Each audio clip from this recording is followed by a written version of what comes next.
education. Serikali kupitia Wizara ya Michezo na Utamaduni humu nchini imehimizwa kutoa hamasisho kutaka Wakenya kuelimishwa kuhusu mila na desturi za jamii kutoka mataifa ya kigeni.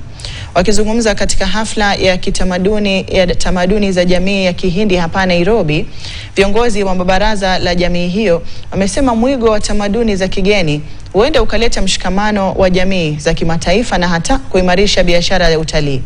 Kwenye hafla hiyo vyakula vya kitamaduni vilisheheni, huku Wakenya wakihimizwa kutumia vyakula vya kiasili ili kuepuka maradhi ya kila aina.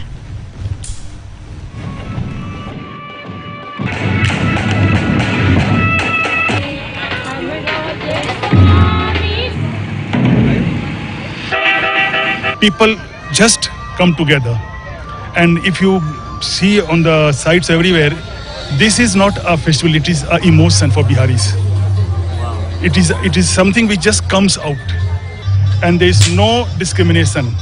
Will be just be given to anyone and everyone coming together. And really, if you take at the entire process of this festival, you completely detox your body, and then directly you take the vitamin D. In this process, you get lot of vitamins.